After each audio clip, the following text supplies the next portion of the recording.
우리는 세상을 살아가면서 사람들을 어떻게 대하는 태도를 가지는가 참 중요합니다.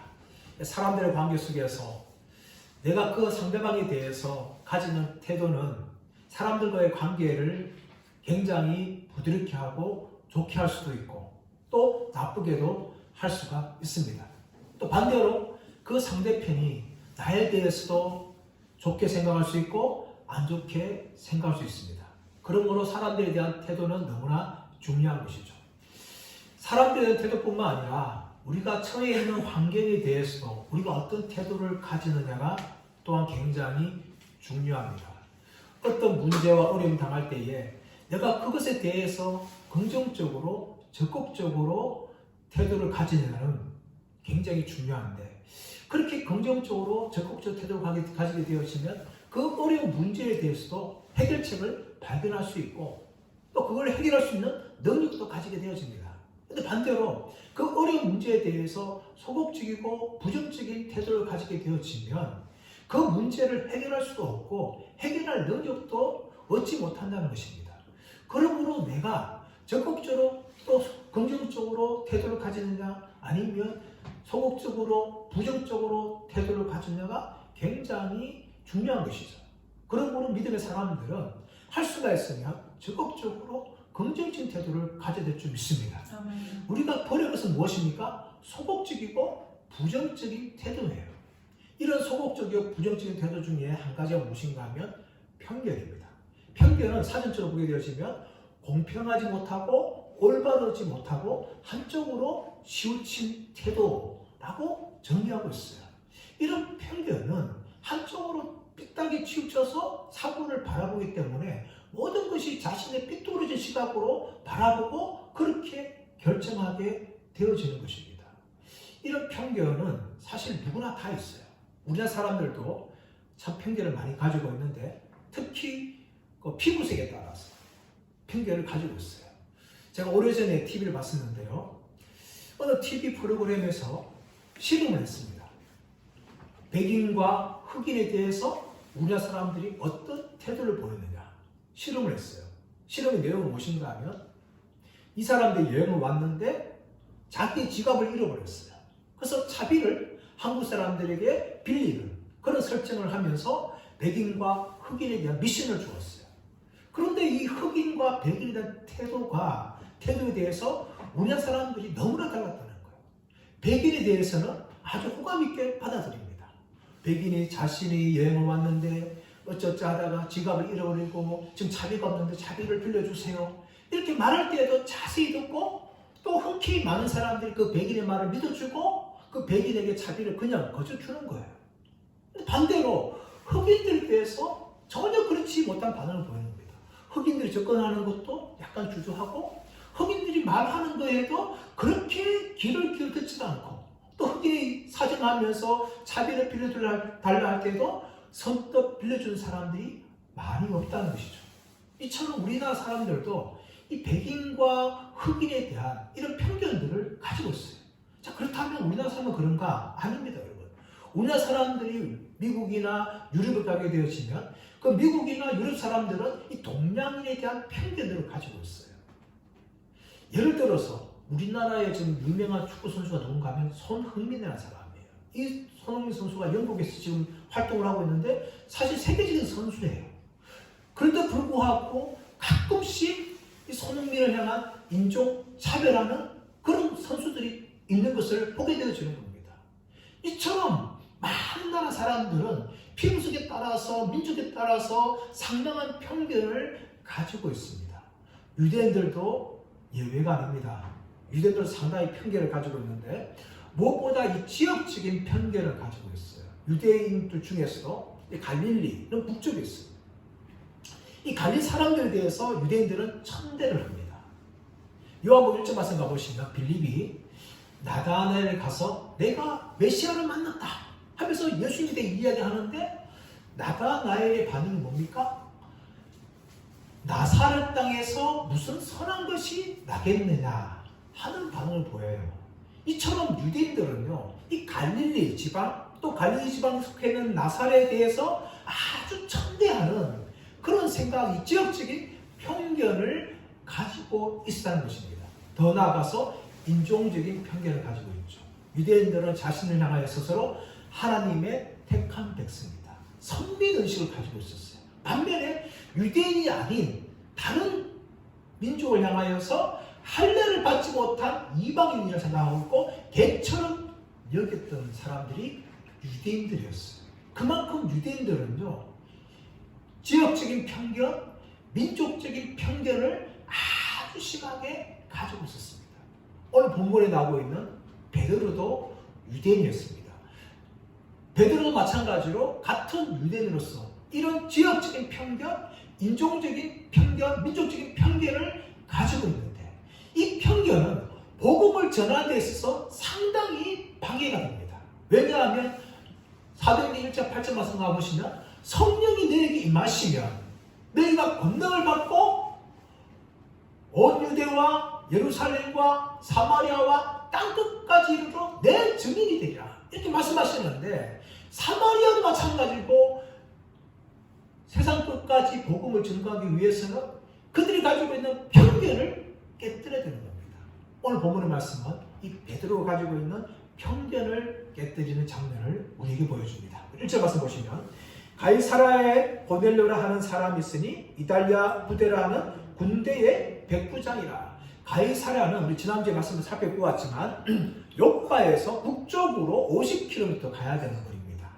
이 해변 도시죠. 이 해변 도시 가이사라는 헤롯 대왕이 가이사 아구스들을 위해서 건설한 도시고 이 로마 총독이 이곳에 주둔하였습니다. 오늘 본문에 와서 가보니까 가이사라에 고넬료라는 사람이 있는데 이달리아 부대의 백부장이다.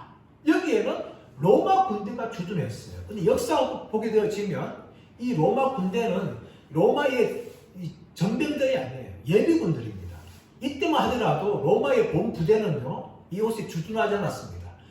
헤롯 아그리파 1세가 죽은 후에부터 이 로마의 이 본대가 주둔하였고, 이 본문에 말씀나온 10장에만 하더라도 이때는 로마의 예비군 부대가 주둔했는데, 이 이달리아 대라는 것은 무엇인가 하면 보병대대를 말합니다. 이 보병대대는 600명으로 구성되어져 있는데 600명이 각 100명씩 백부장이 100명을 다스리는 이 부대로 나눠지면서 6개의 부대로 그렇게 구성된 부대가 이 이달리아라는 부대예요. 여기에 백부장 중에 한 명이 누군가 하면 고넬료라는 사람이었습니다. 이 사람에 대해서 2절 말씀이 이렇게 이야기하고 있죠. 그가 경건하여 온 집안과 더불어 하나님을 경외하며 백성을 많이 구제하고 하나님께 항상 기도하더니. 여러분, 이 고넬료는 어떤 사람이었습니까? 그가 경건하여 온 집안과 더불어 하나님을 경외했다라고 이야기합니다. 그런 성경에 보시면 특히 사도행전 말씀 나오시면 하나님을 경외한 사람들이다 라고 나오는데 이 사람들은 이방인들을 향하여 지칭하는 단어입니다. 그런데 이방인들이지만 이들은 유대교에 대해서 굉장히 열려있고 유대교의 전통을 따랐던 사람들입니다. 이 사람들은 할례를 받지 않았기 때문에 성전에 출입을 하지 못하였지만 회당에는 참석하고 또 성경을 읽기도 하고 예배에 참석했던 사람들이 이 하나님을 경외하는 사람이었어요. 그런데 이 고넬료에 대해서 하나님을 경외했다 앞에 뭐가 있는가 하면 경건하여 라고 이야기하죠. 하나님을 경외하는 사람들 중에 이 고넬료는 삶적으로도 자신의 삶에서도 경건한 삶을 살아갔다는 겁니다. 그 정도가 뭡니까?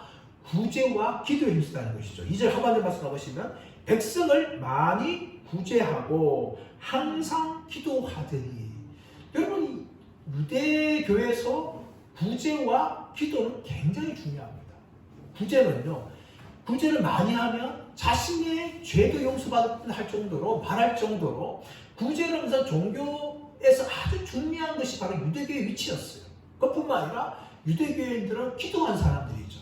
이 기도는요, 이 성전의 희생 제사에 맞추어서 이른 아침에 또 제9시에 더 나아가서 저녁에 이렇게 유대인들은 늘 기도했던 사람들이었어요. 성전 예배에 맞춰서. 오늘 3절 말씀 보시면 하루는 제9시쯤 이라고 이야기하고 있죠. 이 고넬료는 항상 기도했는데 환상을 본 때가 언젠가 하면 제9시라는 것이죠. 우리 사도행전 3장 말씀에서 보았지만 베드로와 요한이 제9시에 성전에 올라가다가 나면서 안전벨을 만나고 그를 고치는 사건들이 나오는 거죠. 이 제9시라는 것은 바로 성전에서 희생 제사를 드리는 그때를 말하고 있는데 이때에 고넬료는 기도했다는 겁니다. 그만큼 그의 경건은요 가짜가 아니라는 거예요. 하나님께서는 이 고넬을 통하여서 이방인에게 복음을 전하는 그 일을 지금 여시고 있습니다. 여러분 이것은 우리에게 무엇을 보여주십니까? 바로 이것은 고넬료가 경건했기 때문에 하나님께서 고넬을 택한 것이다, 구원하신 것이다, 그것이 아니라는 것이죠. 이 고넬료가 경건했기 때문에 구원받은 것이 아니라 하나님께서는 이방인을 할지라도 하나님을 진실하게 믿는 사람들을 기뻐하신다는 것을 보여주고 있는 겁니다. 시편 4편 3절 말씀 보시면 여호와께서 자기를 위하여 경건한 자를 택하신 줄을 너희가 알지어다. 내가 부를 때 그가 들으시겠다 라고 이야기하고 있어요.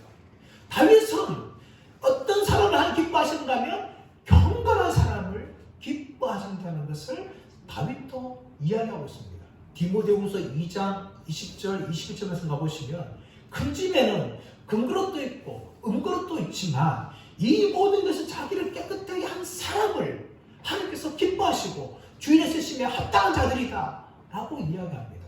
그럼 하나님이 누구를 기뻐하실까요? 경건한 자예요. 이 경건하다는 것은 죄를 멀리하고 하나님을 가까이하고 하나님을 진정으로 두려워하며 살아가는 사람들이 경건한 사람들. 이런 사람들 하나님께서 찾으신 자를 믿으시기를 간절히 바랍니다. 우리가 날마다 죄를 가까이 하면요 하나님 기뻐하지 않습니다. 또 하나님 그 사람 사용하지 않아요. 더럽기 때문에 사용하지 않는 거죠. 거룩한 하나님께서 어떻게 더러운 자를 사용하시겠어요? 그러면 우리가 쓰임받기 위해서는 날마다 우리가 경건에 집중을 해야 됩니다. 하나님을 기뻐하지 않는 것은 점점 멀어지고 하나님과 가까이하고 하나님과 친밀하게 되기 위해서 우리가 날마다 힘써야 됩니다. 그럴 때 하나님께서 우리를 기뻐하시고 우리를 사용하신다는 것이죠. 그뿐만 아니라 이 고넬료 경건은요 사람들에게 보이기 위한 경건이 아니에요. 여러분. 바리새인들의 문제가 무엇입니까? 그들은 경건했어요. 하지만 그 경건은요 하나님께 보이기 위한 것이 아니라 사람들에게 보이기 위한 경건이었습니다. 어떻게 하면 사람들 칭찬받을까? 어떻게 하면 사람들에게 인정받을까? 하면서 종교생활했던 사람들이 바로 바리새인들이었습니다. 그런 바리새인들에 대해서 예수님께서 누가복음 19장에서 바리새인과 세리의 비유를 통해서 말씀하지 않습니까? 바리새인들 사람들이 보는데 크게 손을 들어 기도합니다. 하나님, 나는 일주일에 2번씩 금식하고 11조를 드립니다. 나는 저 세리와 다릅니다. 하면서 큰 소리를 기도하죠. 왜 그렇게 큰 소리 기도했을까요? 사람들 들으라고, 사람들 보라고. 그런데 세리는 한쪽 구석에서 가슴을 찢었어요. 하나님, 나는 죄인이로소이다 하면서 자신의 죄를 회개했어요. 예수님이 어떻게 평가하십니까? 바리새인보다 저 세리가 용서받고 내려갔다 라고 이야기하는 것이죠. 사람들은 우리가 믿음 생활할 때에 사람들 보이려고 하는 것은 믿음 생활이 아닙니다. 그것은 종교 생활이죠. 종교인들은요 하나님 의식하지 않아요. 종교인들은 사람들 보기에 내가 높임받고 인정받기를 원하는 것이 종교인들입니다. 그런 신앙인들은요 사람들이 눈을 의식하는 것이 아니라 하나님이 눈을 의식하는 것이죠. 하나님 나를 보고 계시기 때문에 내가 죄 짓는 자리에 가지 않고 내 말로 사람들을 정죄하지 않고 하나님께서 보신다는 것을 우리가 기억하면서 그렇게 11조 드리고 그렇게 봉사하는 것이죠. 그런데 많은 분들이요 교회 안에서 신앙생활을 하는 것이 아니라 종교생활 분이 너무나 많습니다. 하나님을 의식하고 믿는 것이 아니라 사람들을 의식하고 그렇게 살아간 사람들이 너무나 많다는 것이죠. 저와 여러분 교회 안에서 종교생활 하지 마시고 진짜 믿음생활 하시길 축복합니다. 사람들을 눈부터 자유하십시오. 하나님 눈만 우리가 신경 쓰면 되는 겁니다. 사람들한테 평가하든지 간에 그 중요한 것이 아니에요. 천국 가서 주님 앞에서 어떻게 평가받을 것인지를 우리가 생각하면서 이 땅에서 하나님을 두려워하면서 경건하게 믿음생활 하시는 저와 여러분 되시기를 예수님으로 축원합니다. 이런 고넬료 여러분 이제 꿈을 꾸죠. 자 환상을 봅니다. 3절 말씀 보시면 하루는 제 90쯤 되어 환상 중에 밝히 보매 하나님의 사자가 들어와 이르되 고넬료야. 환상이죠. 환상. 환상 중에 하나님 사이 들어오는데, 자, 4절 말씀 볼까요? 시작. 고넬료가 주목하여 보고 두려워 이르되 주여 무슨 일이니까? 천사가 이르되 내 기도와 구제가 하나님 앞에 상달되어 기억하신 바 되었으니. 고넬료가 두려울 수밖에 없는 것이죠. 천사를 보고 두려워하면서 주여 무슨 일입니까? 이 주라는 것은 예수님을 향한 주라 부르는 것이 아니라 자신보다 높은 존재나 신적인 존재를 향한 부르는 말이죠. 주여 무슨 일이니까? 천사가 내 기도와 구제가 하나님 앞에 상달되어 기억하신 바 되었다라고 이야기합니다.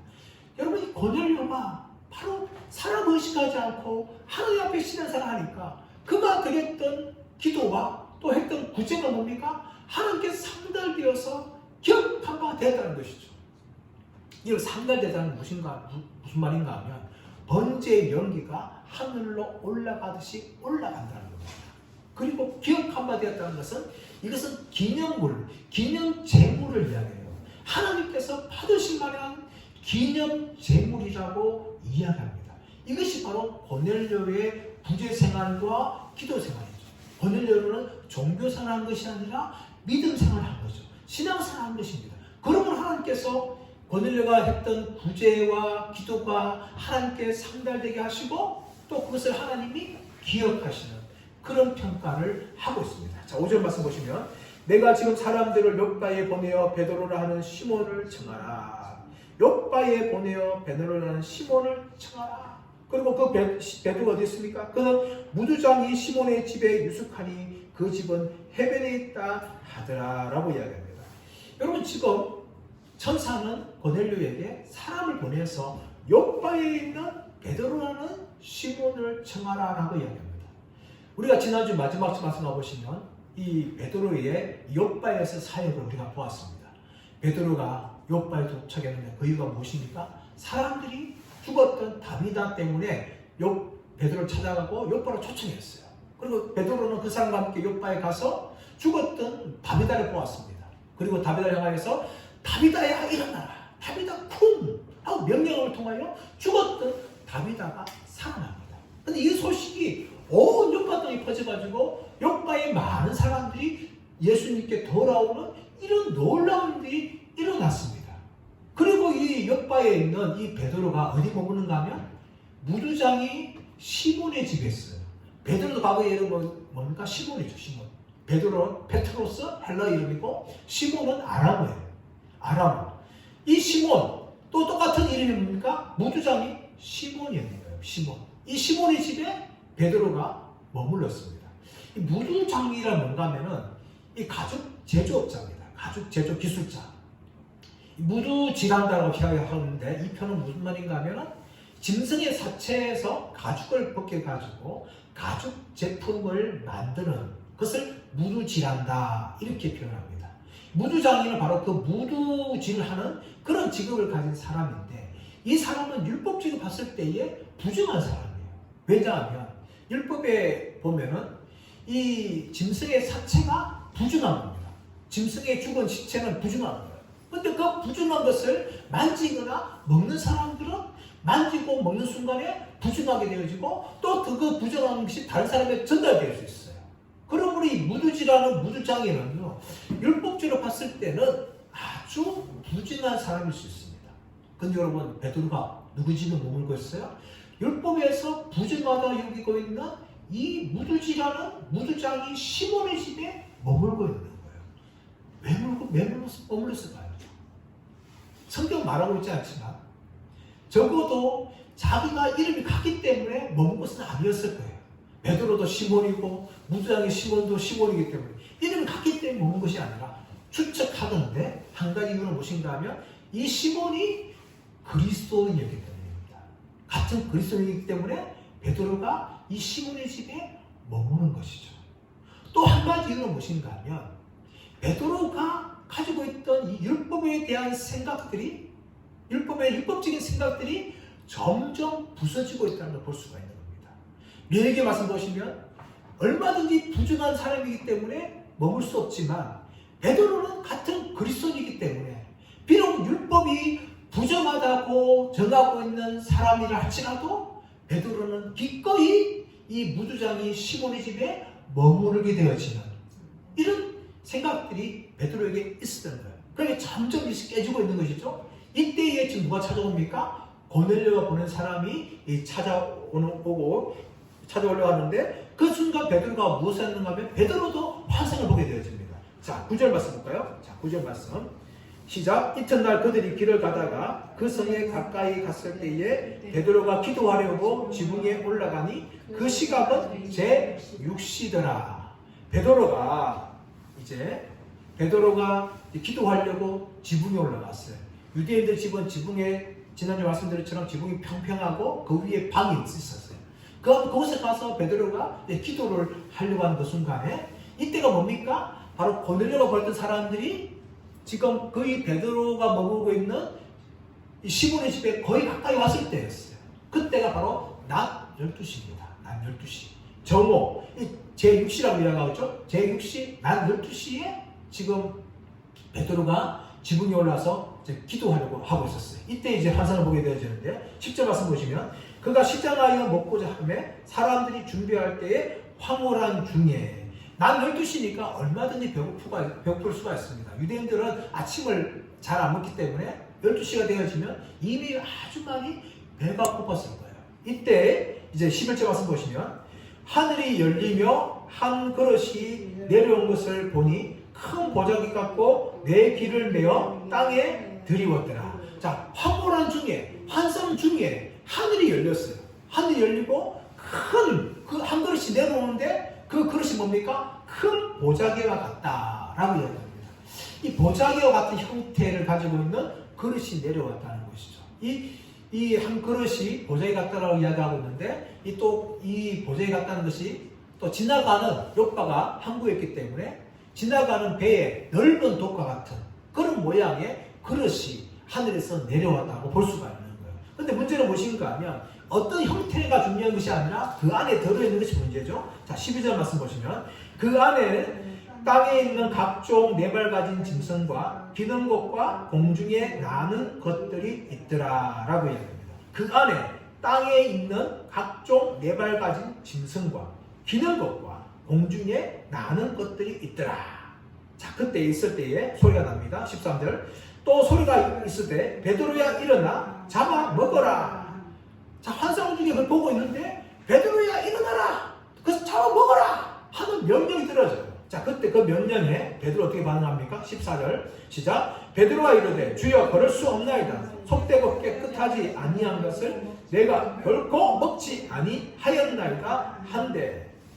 여러분, 이 천사가 누군 천사인지 모르겠지만 하늘에서 소리가 나면은 베드로야 일어나 잡아 먹어라 하면 어떻게 돼요? 예, 먹겠습니다. 이렇게 순종해야 되는데 베드로 어떻게 반응합니까? 주여 그럴 수 없나이다 라고 거절하죠. 14절에 주여 그럴 수 없나이다. 속되고 깨끗하지 아니한 것을 내가 결코 먹지 아니하겠나이다. 이 주여라고 불렀으면 예수님인지 천사인지 알지 못하겠지만 어떤 자기보다 정말 능력 있는 존재가 하늘 소리치는데 베드로야 일어나 잡아먹어라 라고 이야기했으면 베드로가 주여 제가 순종하여 먹겠나이다 이렇게 이야기해야 되는데 주여 걸을 수 없나이다. 내가 속되고 깨끗하지 않은 것을 먹지 아니하였나이다. 이렇게 반응합니다. 여러분, 왜 이렇게 베드로가 이 환상 중에 자기가 먹지 않겠다고 반응할까요? 첫 번째 이유는 무엇인가 하면 이 거를 안에 있는 네 발 가진 짐승과 기는 것과 하늘에 나는 것들은 레위기 11장에 말하고 있는 부정한 먹지 못하는 그런 짐승들일 가능성이 굉장히 많습니다. 레위기 11장에서는 유대인들이 먹을 수 있는 음식과 먹을 수 없는 음식을 이야기하는데 첫 번째 먹을 수 있는 것은 정한 동물이에요. 정한 짐승과 부정한 짐승을 나누는데 그 기준이 무엇인가 하면은 굽이 갈라져서 쪽발이 있거나 새김질할 수 있는 것은 정한 동물이에요. 하지만 굽이 갈라지지 않거나 아니면 새김질하지 못한 짐승은 부정한 짐승이에요. 그래서 먹지 못하는 겁니다. 두 번째로는 땅에 기는 모든 이 파충류, 길짐승들은 먹지 못하게 합니다. 세 번째, 새들 중에는 먹지 못하는 새들이 있어요. 또 곤충들 중에는 날개가 있지만 땅에 기어다니는 곤충들은 다 먹지 못합니다. 하지만 날개가 있는 당신에 뛰어다니는 메뚜기 같은 이런 곤충들은 먹을 수 있는 겁니다. 이렇게 레위기 11장에서는 유대인들이 먹을 수 있는 정한 동물과 먹지 못하는 부정한 동물이 가끔 나눠져 있어요. 근데 오늘 말씀 보시면 기는 것이 있지 않습니까? 기는 것. 또 공중에 나는 것도 있어요. 그걸 보게 되시면 이 그릇 안에 들어있는 이 동물들 중에는 레위기 11장에 말하고 있는 이 부정한 짐승들이 있었다는 것을 알 수가 있어요. 그러므로 베드로는 자기가 먹지 못하겠습니다. 주님, 제가 지금까지 율법에 따라서 정한 동물들만 먹었지 부정한 동물 먹지 않았습니다. 그러므로 저는 먹지 않겠습니다. 이렇게 베드로가 말한 겁니다. 두 번째 이유는 무엇인가 하면 이것이 자신을 향한 시험일 수도 있겠다. 내가 경건한 유대인인지 아니면 불경건한 유대인인지 시험할 수 있기 때문에 내가 이 시험에 통과해야 되겠다 하면서 먹지 않겠다 라고 말할 수도 있습니다. 어떤 이유든지 간에 유대인들은 여전히 유대인으로서 이 베드로는 유대인으로서 가진 편견을 가지고 있는 것입니다. 예수님께서 마가복음 7장 말씀 가보시면 사람을 더럽게 하는 것은 밖에서 들어가는 것이 아니고 사람 속에서 나오는 것이 사람을 더럽게 한다 라고 얘기하면서 이 음식 중에는 더러운 것이 없다 라고 예수님께서 말씀하셨습니다. 오늘 14절 말씀 보시면 15절 말씀 보시면 또 두 번째 소리가 있으되 하나님께서 깨끗하게 하신 것을 내가 속되다 하지 말라 하더라 라고 이야기합니다. 두 번째 소리가 뭡니까? 하나님께서 깨끗하게 하셨는데 네가 왜 가지고 있느냐? 네가 속되다 하지 말라. 하나님께서 모든 것을 다 깨끗하게 하셨다는 거예요. 이 깨끗하게 하다는 것은 헬라 단어 카타리조라는 단어인데 이것이 아주 다양한 용도로 사용되어집니다. 그릇에 오물 같은 거나 더러운 것이 씻겨지는 것을 깨끗하게 하다라고 이야기하고 있고 문둥병자의 문둥병이 치유받는 것을 깨끗하다. 이 카타리조라는 단어를 사용합니다. 그리고 제사장이 부정했던 사람을 향하여서 너는 깨끗하게 되었다라고 선언할 때에도 이 카타리조라는 단어를 사용되어지는데 그런 측면을 봤을 때 하나님께서 모든 이 그릇 안에 들어있는 것을 다 깨끗하게 하셨다는 것이에요. 과거의 율법은 정한 동물과 부정한 동물을 나누었지만 이제 하나님께서는 어떤 것도 그것을 다 철폐하셨다. 모든 걸 다 깨끗하게 하셨다는 것을 지금 말씀하고 있는 것입니다. 여러분 어떻게 그렇다면 이 율법의 의식적인 것들이 깨끗하게 되었을까요? 그래서 바로 예수님의 십자가의 구속 때문입니다. 예수님이 십자가의 구속 동하여서 율법의 모든 것들이 다 새로운 의미로 변화되어지는 것이죠. 어떤 율법도 이제는 사람들한테 매일 수가 없는 것입니다. 골로새서 2장 14절 말씀 가보시면 어떤 말씀이 있는가 하면 너희를 거스리고 불리하게 하는 법적으로 쓴 정서를 지우시고 제하여 버리시고 십자가에 못 박았다 라고 이야기합니다. 그러므로 구약에 말하고 있는 어떤 율법도 예수님을 통하여서 다 이제 완전케 되었다는 것을 이야기합니다. 그런 측면을 봤을 때 이 음식 규례는 더 이상 유대인들을 묶을 수 있는 것이 아니라는 것입니다. 하나님께서 다 깨끗하게 하신 것이에요. 그러므로 베드로가 네가 편견을 가지고 내가 속되고 깨끗하지 못한 것을 먹을 수 없습니다 라고 말하는 것은 잘못된 것이다. 너는 다 먹어야 된다. 그 말씀을 하나님께서 이 환상을 통해서 말해주시는데 베드로가 가진 편견이 얼마나 강했는가 하면 한 번만으로 되는 것이 아니라 두 번, 세 번 하나님께서 반복하시죠. 자, 이 말씀 보십시오. 자, 16절 말씀 보시면 이런 일이 세 번 있은 후 그 그릇이 곧 하늘로 올려져 가니라. 세 번이나 환상을 보여주시는 거예요. 세 번이나 말씀하시는 거예요. 하나님께서 깨끗하게 하셨으니까 네가 속되게 하지 말라. 이 세 번이나 반복하면서 유대인으로 가진 베드로의 편견을 지금 깨뜨리고 있습니다. 자, 그런데 이때에 베드로 어떻게 반응합니다. 17절 베드로가 본 바 환상이 무슨 뜻인지 속으로 의아해 하더니 마침 고넬료가 보낸 사람들이 시몬의 집에 찾아 문 밖에 서서 두드리노니. 자, 고넬료 환상을 보았어요. 환상을 보았는데 도대체 이 환상이 나한테 무슨 의미를 주는가? 그 뜻에 대해서 의아해했다라고 이야기합니다. 여러분, 이 의아해했다는 것은 헬라 단어 디아포레오라는 단어인데 이것은 매우 놀라다, 당황하다라는 의미를 가지고 있어요. 환상을 보니까 베드로가 얼마나 놀랐겠습니까? 또 자신은 지금까지 율법에 따라서 경건한 유대인으로서 정한 음식만 먹고 부정 음식을 먹지 않았는데 하나님 다 깨끗다 했으니까 다 먹어라 이렇게 말씀하시니까 도대체 이게 무슨 말인가? 베드로는 매우 놀라며 당황해 할 수밖에 없었고 무슨 뜻인지를 알기 원했을 거예요. 그때 고넬료 오는 사람들이 찾아와서 이야기하는 문을 두드리는 거죠. 자, 18절 말씀 보시면 불러 묻되 베드로라 하는 시몬이 여기 유숙하느냐 하거늘. 19절 베드로가 그 환상에 대하여 생각할 때에 성령께서 그에게 말씀하시되 두 사람이 너를 찾으니 일어나 내려가 의심하지 말고 함께 가라. 내가 그들을 보내었노라 라고 말씀합니다.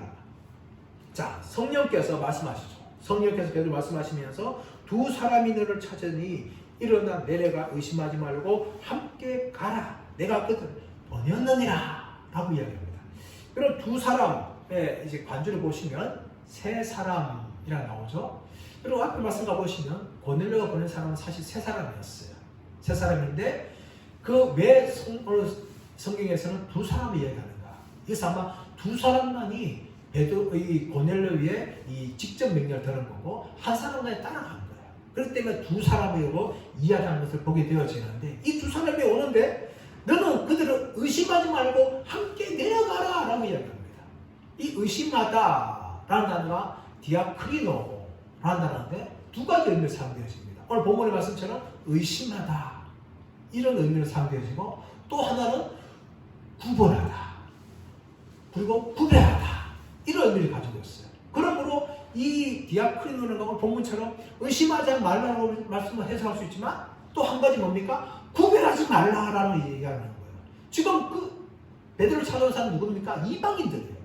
이방인들이 찾아오는데 너는 그 구별하지 말라는 것입니다. 그리고 그들과 함께 따라가라는 거예요. 그제서야 베드로는 뭡니까? 왜 하나님께서 자신에게 환상을 보여주는지를 알게 되어지는 것이죠. 자, 21절 말씀 보시면 베드로가 내려가 그 사람들을 보고 이르되 내가 곧 너희가 찾는 사람인데 너희가 무슨 일로 왔느냐? 그들이 대답하되 백부장 고넬료는 의인이요 하나님을 경외하는 사람이다. 유대 온 족속이 칭찬받으니 그가 거룩한 천사의 지시를 받아 당신을 그 집으로 청하여 말을 들으려 하느니라 한데. 그들이 자신들이 온 목적을 이야기하죠. 첫 번째는 자신들을 보낸 백부장 고넬료에 대해서 소개합니다. 백부장 고넬료는 의인이요 하나님을 경외하는 사람이다. 유대 온 족속이 칭찬하더니 라고 이야기합니다. 여러분, 백부장이 보내는 하인들 눈에도 백부장은 어떻습니까? 의인이고 하나님을 경외하는 사람이고 유대 온 족속으로 칭찬받는 사람이라는 것을 이야기합니다. 우리 2절 말씀에서는 온 가족과 더불어 하나님을 경외하는 사람이다 라고 이야기합니다. 여러분, 우리의 경건은요, 우리가 경건하다, 경건하지 않다, 누가 평가할 수 있는가 하면 우리와 가장 가까운 사람이 평가할 수 있는 거예요. 내가 아무리 입으로 내가 경건하다, 내가 하나님 잘 믿는다 그렇게 하더라도요, 우리의 가족들이 나를 어떻게 평가하냐가 정말 중요합니다. 그들의 입에서 정말 저는 예수 믿는 사람이야, 저는 정말 하나님을 경외하는 사람이야, 이런 평가를 받아야 돼요. 특별히 가족들은요 더 그렇습니다. 목사님 저도 참 두려워요. 밖에 나오면 목사지만 집에 가면 아빠고 아내 남편입니다. 이런 남편과 아빠로서 아내와 자식들에게 내가 어떻게 평가받느냐가 참 중요하다는 것이죠. 그 사랑의 원로 목사였던 오카노 목사님이 한 말이 무엇인가 하면 자신은 목사님이 운전하는 기사가 제일 두렵다는 거예요. 물론 사모님과 이렇게 밥을 먹고 사모님이 가장 하지만 목사님이 밑에 밖에 나오면 가장 많이 따르는 그게 누군가 하면 운전하는 기사예요. 그 기사가 너무 두렵다는 거예요. 그 기사가 자기를 어떻게 평가하느냐, 이게 참 두렵다는 겁니다.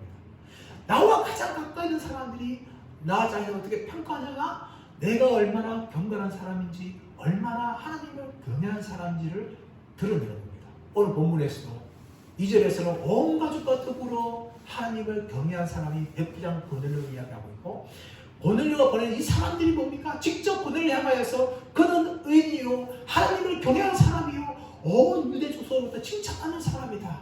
이렇게 고넬료의 믿음에 대해서 이런 평가를 하고 있습니다. 저와 여러분도 우리에게 가장 가까운 가족들과 이웃들에게 이런 평가를 받는 분 되시기를 예수님으로 축원합니다.